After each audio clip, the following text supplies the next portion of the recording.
திரு கருப்பையா அவர்களை பேசுமாறு அழைக்கிறேன். பழ கருப்பையா.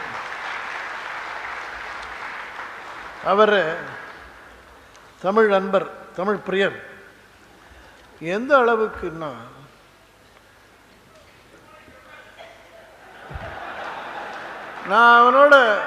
நான் ரமேஷோட பேசிக்கொண்டிருக்கிறேன் அப்படின்னா உசாவி கொண்டிருக்கிறேன்னு சொல்லணுமா சார்? நான் அந்த மாதிரிலாம் சொன்னால் ரமேஷே தப்பாக நினச்சிப்பார் சார். என்ன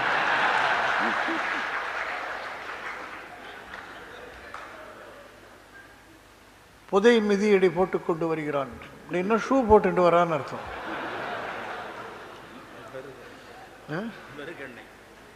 அதில் மெருகெண்ணெய் வேறு போட்டிருக்கோம், அதாவது பாலிஷ் போட்டிருக்கோம்.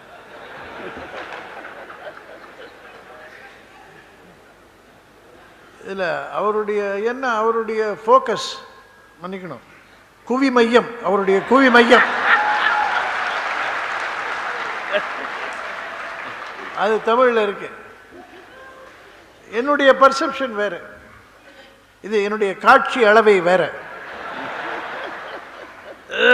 அதுலேருந்து நீங்கள் இன்ஃபர் பண்ணிக்க வேண்டியது தான், கருதல் அளவை பண்ணிக்கோங்க.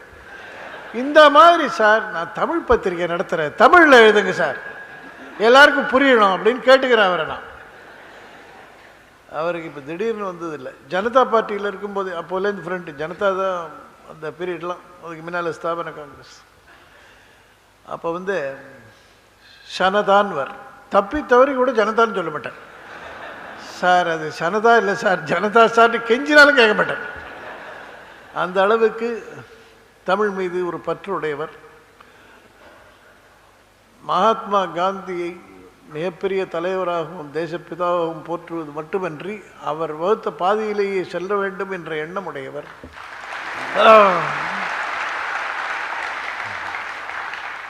பெரிய தேசியவாதி.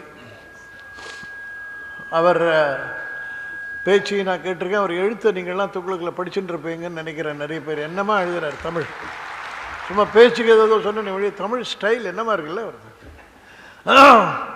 அண்ட் சொல்ல வந்ததை வெட்டு 1 துண்டு 2ன்னு சொல்லிடுவார். அதில் இவா என்ன நினச்சிப்பா, அவன் நினச்சா, அதெல்லாம் அனாவசியம் இருக்குது. நான் என்ன நினச்சிப்பேன், என்ன கவலைப்பட மாட்டார். இன்றைய அரசியல் நிலை பற்றி பழ கருப்பையா அவர்கள் பேசுவார்.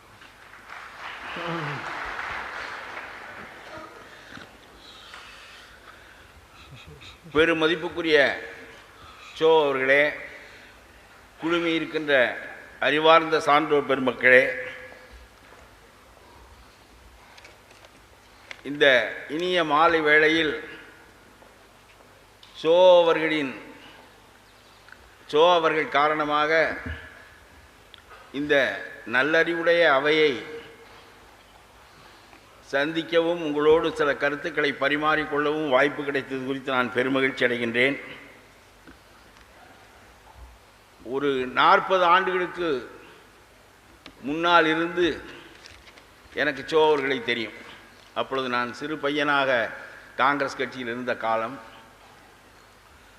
ஆகவே துக்ளக்குக்கு 40வது ஆண்டு விழா என்றால், இன்னொரு பக்கம் கருணாநிதி அரசியலில் தலை தூக்கியும் 40 ஆண்டுகள் ஆகிவிட்டது.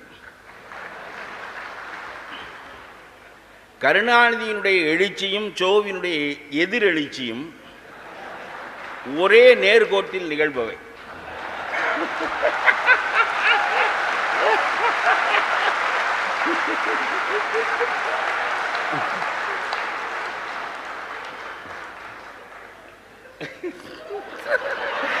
நீங்க பார்த்தா எனக்கு சொல்றதை சொல்லிட்டு என்ன சார் சிரிப்பு வந்துருக்கு?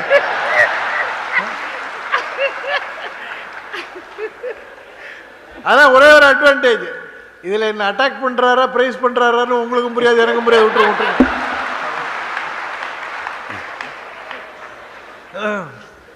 கருணாநிதியினுடைய எழுச்சியும் சோவினுடைய எதிர் எழுச்சியும். ஆகவே நான் யாரை பாராட்டுறேன் யாரை தாக்குறேன்னு உங்களுக்கு புரியும். கருணாநிதி ஒரு சிந்தசிஸ் என்றால் சோ ஆன்டி, கருணாநிதி தீசிஸ் என்றால் சோ ஆன்டி தீசிஸ். அந்த தீசிஸினுடைய வரலாறு முடியாத காரணத்தினால் ஆன்டி தீசிஸினுடைய பணியும் முடிவடையவில்லை. கருணாநிதி காலத்துக்கு பிறகு ஒரு தீசிஸ் ஏற்பட்டால் அதற்கு எதிர்த்து ஆன்டி தீசிஸ் ஏற்படும். ஒரு கருத்து பிறக்கும் போதே அதற்கு எதிர்கருத்து பிறந்துவிடும். ஒன்றோடு ஒன்று மோதி பிறகு ஒரு புதிய கருத்து உருவாகும். அது சிந்தசிஸ். ஆக தீசிஸ் கருணாநிதி ஒரு bad trend setter. Antithesis so. அதர்மம் ஒரு பக்கம் என்றால் தர்மத்திற்கு போராடுவது இன்னொரு பக்கம். இந்த இரண்டும் மோதி ஒரு புதிய விளைவு சிந்தசிஸ் ஏற்படுவது என்பது கருணாநிதி காலத்திற்கு பிறகுதான் எனக்கு தெரியும். நமக்கு அதுவரையிலும் அது என்ன என்று நமக்கு தெரியாது. ஆகவே ஒரு 40 ஆண்டு காலமாக ஒரு மனிதன் ஒரு இயக்கமாக செயல்படுவது என்பது சாதாரணமான ஒன்றில்லை. நீங்கள் எண்ணி பாருங்கள். நவகாலியில் இந்து முஸ்லீம் சிக்கல் மிகப்பெரிய அளவிற்கு வெடித்து மனித ரத்தம் ஆறாக பெருக்கெடுத்து ஓடிய போது மவுண்ட் பேட்டன் இந்த நாட்டினுடைய தலைமை ஆளுநராக இருந்தார். முப்படைகளையும் வைத்திருந்தார். அந்த முப்படைகளையும் வைத்து கொண்டு இந்து முஸ்லீம் கலவரத்தை ஒடுக்க அவரால் முடியவில்லை. ஆனால் அந்த நவகாலியில் வெறுங்கால்களோடு நடந்த காந்தியினுடைய நடை அந்த கலவரத்தை ஒடுக்கியது. மவுண்ட் பேட்டன் சொன்னார், இந்திய முப்படைகளாலும் சாதிக்க முடியாததை ஒன் மேன் ஆர்மி, ஒரு மனிதன் தனி ஒரு இராணுவமாக இருந்து காந்தி சாதித்தார் என்று மவுண்ட் பேட்டன் சொன்னார். அதுபோல நம்முடைய எச்ஓ ஒரு ஒன் மேன் ஆப்போசிஷன் பார்ட்டி.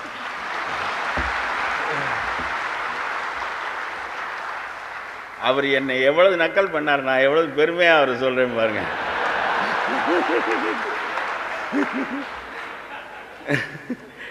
ஆகவே அந்த வகையில் அவருடைய எழுத்துக்கள் வலிமை பெற்று நிற்பதற்கு காரணம்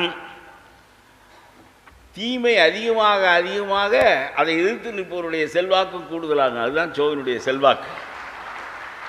ஒரு காலகட்டத்தில் உங்களுக்கு சொல்கிறேன், காந்தி நாட்டில் உள்ள இளைஞர்களை எல்லாம் பொது வாழ்க்கைக்கு வாருங்கள் என்று அழைத்தார். நாட்டில் உள்ள யோக்கியனெல்லாம் இந்த கிழவன் நம்மைத்தான் அழைக்கிறான் என்று சொல்லி பொது வாழ்க்கைக்கு வந்தான். நாட்டில் உள்ள அயோக்கியனெல்லாம் இந்த கிழவன் அழைப்பது நம்மை இல்லை என்று சொல்லிவிட்டு ஒதுங்கி கொண்டு விட்டான். இன்றைக்கு கருணாநிதி போன்ற தலைவர்கள் இளைஞர்களை பொது வாழ்க்கைக்கு வாருங்கள் என்று அழைக்கிறார்கள். நாட்டில் உள்ள அயோக்கியனெல்லாம் தலைவர் நம்மைத்தான் அழைக்கிறார் என்று உள்ளே வந்து விட்டான்.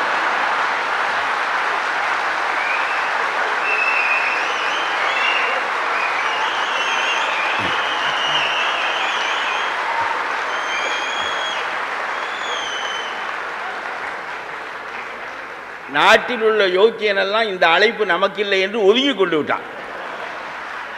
இன்றைய அரசியல் சீர்கேடுகளுக்கெல்லாம் காரணம் இதுதான். குருமூர்த்தி சொன்னதாக இருந்தாலும், முருகன் சொன்னதாக இருந்தாலும், விஜயன் சொன்னதாக இருந்தாலும், நம்முடைய ஆசிரியர் சோ சொல்வதாக இருந்தாலும், எல்லா தீங்குகளுக்கும் காரணம் அழைப்பவன் யாரோ அவனை பொறுத்து பின்பற்றுபவனின் தகுதி இருக்கிறது.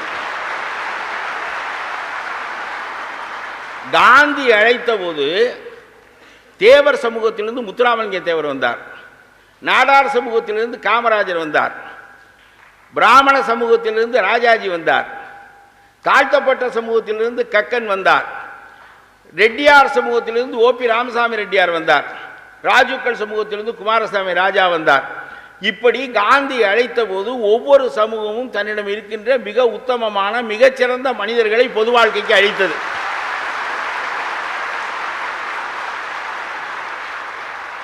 இன்றைக்கும் அதே சமூகங்கள் இருக்கின்றன. அவை எல்லா சமூகங்களும் தங்கள் பங்குக்கு மந்திரி சபைக்கு ஆள் அனுப்புகின்றன. ஒரு யோக்கியன் அந்த மந்திரி சபையில், ஒரு யோக்கியன்